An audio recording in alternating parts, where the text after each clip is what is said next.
শিবরাত্রি উপলক্ষে বড়মোহনপুর নীলকণ্ঠ দেবের পুজো উপলক্ষে চলল মনোজ্ঞ সাংস্কৃতিক অনুষ্ঠান। এলাকাবাসী ছোট বড় কচিকাঁচা ছেলে মেয়েদের নিয়ে নৃত্য সহযোগে দ্বিতীয় দিনে হলো এই অনুষ্ঠান। প্রসঙ্গত গতকাল শিবরাত্রি উপলক্ষে পুজো পাঠের হয়েছে জল ঢালার কর্মসূচি, যেখানে পার্শ্ববর্তী কেদার এলাকায় অবস্থিত কেদারনাথ মন্দিরে জল ঢেলে এবং সেখানে থেকে পুনরায় জল নিয়ে এসে বাবা নীলকণ্ঠ দেবের মাথায় সেই জল ঢালা হয়েছিল, যেখানে এলাকার সমস্ত স্তরের মানুষ অংশগ্রহণ করেছিল। এরপরেই রীতি মেনে পুজো পাঠ চলার পাশাপাশি আজ শিবরাত্রি উপলক্ষে রীতি মেনে পুজো পাঠের পাশাপাশি বিকেল থেকে এলাকার কচিকাঁচা ছেলে মেয়ে সেই সঙ্গে এলাকার মা মেয়েদের নিয়ে বিভিন্ন প্রতিযোগিতামূলক খেলার আয়োজন করা হয়।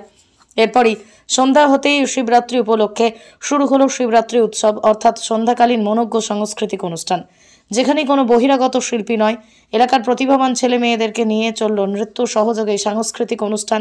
উদ্যোক্তারা জানান, এলাকাবাসী, বাজার কমিটি এবং সর্বস্তরের মানুষের সহযোগিতায় পঞ্চম বর্ষের এই অনুষ্ঠানের আয়োজন করা হয়েছে। আগামী দিনে আরও বৃহত্তর কিছু করার পরিকল্পনা রয়েছে তাদের।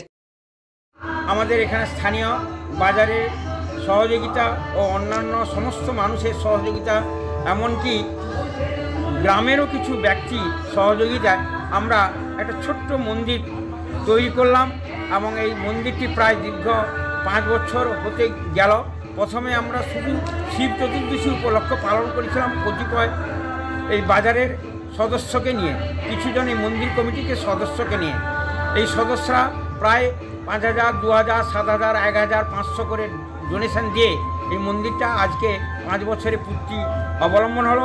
প্রতি বছরের নয় আমরা খিচুড়ি ভোগ করে প্রসাদ দান করি এবং আমরা তার সঙ্গে সঙ্গে বিভিন্ন খেলাধুলা রাখলাম, যেমন ধরুন মেয়েদের জন্য শঙ্খবাদন প্রতিযোগিতা, ছেলেদের জন্য বল পাসিং, মেয়েদের জন্য পুষ্প পাসিং এবং প্রদীপ প্রজ্বলন ও বিভিন্ন গান অনুষ্ঠানও রাখলাম। সহযোগিতার দ্বারা আজকে বিরাট এই মেলার মতো হয়ে গেছে এবং সাংস্কৃতিক অনুষ্ঠানও চলছে। মানুষজন দেখছেন, পথ দিয়ে যাচ্ছেন, দেখছেন। আর একটা আজকে সুন্দর নূতন একটা আমরা খেলা করলাম, যেটা শুধু মা বোনদের নিয়ে, যারা গ্রামের মায়েরা বাস করেন, তারা কোনোদিন বাইরে আসতে পারেন না, হয়তো লোক লজ্জা হোক, তারা কোনোদিন বাইরে বেরিয়ে আসতে পারতেন না, তাদের সকলকে আমরা এক সহকারে একটা পুষ্প পাসিং করে এত সুন্দর খেলা হলো, যেটা সকলে উপভোগ করেছেন এবং সমস্ত প্রায় 30-40 জন মায়েরা এই খেলায় যোগদান করেছিলেন।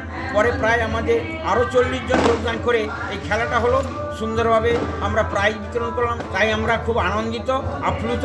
পরবর্তীকালে আমরা বা আমাদের পরের জেনারেশন যারা আছেন, তারা এই মন্দিরটিকে আরও সুসংগঠিত ও সুসংবদ্ধ হয়ে তুলে রাখবেন, এই আশা কামনা।